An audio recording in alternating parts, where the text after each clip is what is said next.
నమస్తే న్యూస్ 24 తెలుగుకు స్వాగతం. నా పేరు యామిని. ముందుగా వార్తల్లోని ముఖ్యాంశాలు ఇప్పుడు చూద్దాం.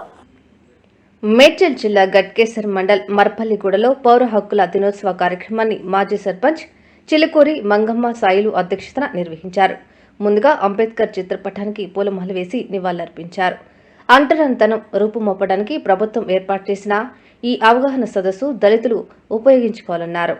ఎవరైనా దళితుల్ని చిన్నచూపు చూసినా, తిట్టినా, దుర్భాషలాడినా, వారి భూములు లాక్కున్నా ఇతర అంశాలపై అవగాహన కల్పించారు. ఈ కార్యక్రమంలో విజిలెన్స్ కమిటీ మెంబర్ తాల్కారాములు, Padmachari, revenue inspector Jyothi, social welfare department sub inspector of police Shekhar, యువకులు తదితరులు పాల్గొన్నారు. రాజ్యాంగంలో బాబాసాహెబ్ అంబేద్కర్ రాసిన ఆర్టికల్ 3 ప్రకారంగానే మనకి ఇక్కడ తెలంగాణ స్టేట్ అనేది ఏర్పాటు చేశారు. అంటరాని వాళ్ళు అంటే ఒకప్పుడు ఎస్సీ మాది వాళ్ళు ఊరికి వెళ్తాగా జీవించే వాళ్ళు వాళ్ళని ఊరిలోనికి రాయించే వాళ్ళు కాదు. వాళ్ళు ఒక హీనమైన స్థితిలో ఉండేటట్టు వాళ్ళు బట్టలు వేసుకోవద్దు, చెప్పులు వేసుకోవద్దు. ఆ ఊర్లో ఎవరైనా పెత్తందారు దొర భూస్వామి వాళ్ళు ఉంటే వాళ్ళు ఏంటంటే వాళ్ళ ముందట మనం చెప్పులు వేసుకొని నడవద్దు, వాళ్ళ ముందట మనం గురించి గురించొద్దు. అప్పుడు వెనకట ఎట్లుండేదంటే తర్వాత నెక్స్ట్ మనకు వచ్చేది అంటే ఇండస్ట్రీలో పనిచేస్తున్నాం. ఇండస్ట్రీలో కూడా మన దగ్గర గట్కేసర్లో ఉన్నాయి, అగ్గుషాపురం ఔషాపురంలో ఉన్నాయి, కొంతమంది మహేంద్ర సంధి కంపెనీలో పనిచేస్తున్నారు. దీంట్లో కూడా లేబర్ యాక్ట్ అనేది ఇంప్లిమెంట్ అవుతుంది. లేబర్ యాక్ట్ కంపల్సరీ ఒక కంపెనీలో పనిచేసే వాళ్ళు తెలుసుకోవాలి. మీకు స్మార్ట్ ఫోన్ అందరికీ ఉంటాయి. స్మార్ట్ ఫోన్ లేబర్ యాక్ట్ చూస్తే ఏం లేదు, మినిమం 8 hours పనిచేస్తారు, మ్యాక్సిమం ఎక్కువ పనిచేయచ్చు. ఎందుకంటే ఓటీఎం మీకు చెప్తారు. ఈ మధ్య కాలంలో ప్రతి ఒక్కరికి ఫిజికల్ ఫిట్నెస్ ఉంటుంది కాబట్టి ఓటీలో పనిచేస్తున్నారు. ఓటీకి ఎంత పంపిస్తుంది అనేది మీరు ఖచ్చితంగా లేబర్ యాక్ట్ తెలుసుకోండి. దాంతో సామర్థ్యంగా మేనేజ్మెంట్ మాట్లాడితే అమౌంట్ తెలుస్తుంది. ప్రతి చోట పనిచేసే చోట 10 మంది కంటే ఎక్కువ చోట మీకు కంపల్సరీ వాటర్ కానీ, మెడికల్ కిట్ కానీ, ఎక్విప్మెంట్స్ కానీ, తర్వాత ఇన్సూరెన్స్ కూడా ఉంటాయి. మీకు లేబర్ ఇన్సూరెన్స్ ఉంటాయి, అవి కూడా మీకు అప్లై చేస్తారు. అవి మీకు ఇచ్చే సాలరీలో కూడా ఎంత కట్ చేయాలి, ఎంత అమౌంట్ కట్ చేస్తే మీకు ఎంత వస్తుంది, ఒక ఇన్సూరెన్స్ ఎలా ఉంటుంది కూడా మీరు ఒకసారి కనుక్కోవాలి. దాని గురించి మీకు లేబర్ రూల్స్ ఉంటుంది విదేశీ పనిచేసే వాళ్ళకి.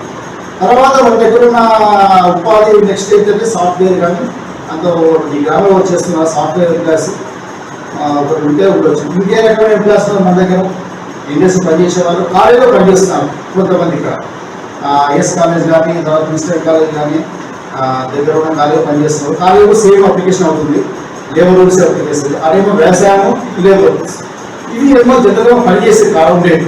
తర్వాత గ్రామాల్లో కూడా మనం ఉంటే నివాసం ఉండే కాలం, నివాసం ఉండే కాలం మనకేమో ఇబ్బందులు ఉంటే గ్రామ స్థాయిలో మన గ్రామ పంచాయతీ కానీ, తర్వాత పెద్దలు కానీ, గ్రామ స్థాయిలో గ్రామ పంచాయతీ కార్యాలయం కానీ వీళ్ళు పరిష్కారం చేస్తారు. తర్వాత సంఘ జీవనం, సంఘ జీవనం అంటే పొద్దున్న లేచి నుంచి రాత్రి పడుకునే వాళ్ళని కూడా సంఘ సమాజం అందరితో కలిసి తిరగాల్సింది. ఎక్కడైనా ఏమైనా ఇబ్బందులు ఉంటే మాట తుల్లి ఉంటే దాన్ని సామరస్యంగా పరిష్కరించుకుంటాం. మరీ ఎక్కువ మాత్రం కంపల్సరీ గ్రామ పంచాయతీ పెద్ద మనుషులు మాట్లాడతారు. దీనికి సంబంధించి కొన్ని చట్టాలు కొంచెం మేడం చెప్పినట్టు ఎస్సీ చట్టాలతో ఉంటాయి. దాని బట్టి ఏ రకమైన అవమానానికి ఏ రకంగా మనం అరెస్ట్ పెట్టాలి ఏంటనేది చెప్తూ ఉంటారు. ఏర్పాటు చేయడం జరిగింది ఈరోజు. మరి ముఖ్యంగా ఏంటంటే సివిల్ రైట్స్ డే అనేది మనకి రాజ్యాంగంలో డాక్టర్ బిఆర్ అంబేద్కర్ గారు రాజ్యాంగ నిర్మాత, ఆయన మనకి ఇచ్చినటువంటి హక్కులు ఏంటి, విధులేంటి, మనకి ఏమేమి ఇచ్చారని తెలుసుకోవడం జరుగుతుంది. సార్ చెప్పినట్టు అంతకుముందు మనం అంటే ముఖ్యంగా ఏంటంటే ఎస్సీ ఎస్టీ వాళ్ళు అణగారిన జాతుల వారిని అంతకుముందు హీనంగా చూడబడ్డారనేసి వారికి కూడా సమాన హక్కులు కల్పించాలి అనేసి, అలాగే కాకుండా మహిళలు ఎక్కడ ఉద్యోగరీత్యా పనికి వెళ్ళినా ఎక్కడికి వెళ్ళినా కానీ వాళ్ళు ఏదైనా వాళ్ళు హింసకి గురైన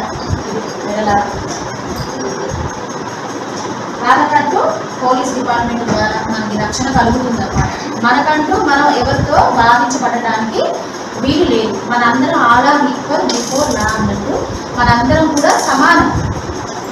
పౌరులు అనేవాళ్ళు అందరూ కూడా స్త్రీ పురుష లింగ భేదం లేకోకుండా, కుల మత వర్ణ లింగ వివక్షత లేకోకుండా మనందరం కూడా సమానంగా స్వేచ్ఛగా జీవించే హక్కుని మనకి రాజ్యాంగంలో డాక్టర్ బిఆర్ అంబేద్కర్ గారు పొందుపరిచారు.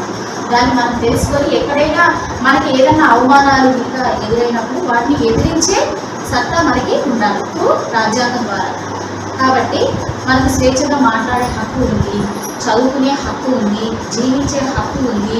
మనకి ఏదైనా తెలియకపోయినట్లయితే అక్కడికి వెళ్ళి కార్యాలయాలలో ఇన్ఫర్మేషన్ తీసుకునే హక్కు ఉంది. తెలుసుకోవాలి, ప్రతి ఒక్కటి అందుబాటులో మన కాడికి వచ్చేసింది. ఇప్పుడున్న విజ్ఞాన పరంగా టెక్నాలజీ ఆకాశంలో సగం అన్నట్టు మనం లేడీస్ కూడా అన్ని రంగాల్లో డెవలప్ అవుతున్నారు. దేనివల్ల రాజ్యాంగం సమాన రిజర్వేషన్ కానీ వీటన్నింటిని వినియోగించుకోవాలి. ఇప్పుడు ఈ మేడం గారు సంపంచుకున్నారంటే రాజ్యాంగం వచ్చిన ఆర్టికల్స్ని బట్టి, అంటే రిజర్వేషన్ సీట్స్ యొక్క రిజర్వేషన్ బట్టి కూడా మనందరికీ కూడా అన్ని రకాల కూడా సమాన అవకాశాలు అనేది వస్తున్నాయి.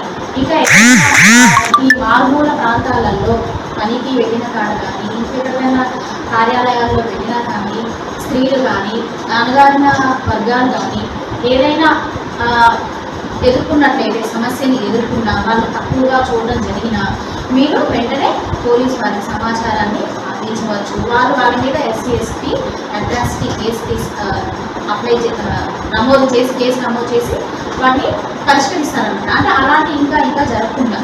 కాబట్టి మనం చాలా డెవలప్ అయ్యామనేసి నేను అనుకుంటున్నాను. ఇంకా అలాంటివి ఇంకా జరగట్లేదు. ఇంకా ఎక్కడైనా జరిగినట్లయితే ఇప్పుడు ఎక్కడ అంటే బాలలు ఉంటారు, వాళ్ళకి 14 years నిండక ముందే వాళ్ళకి పనిలో పెట్టుకోవడం, అట్లా వెట్టి ఛార్జీలు చేయించడం, అవి కూడా వాటిని నిరోధించడం అనేది జరుగుతుంది అన్నమాట.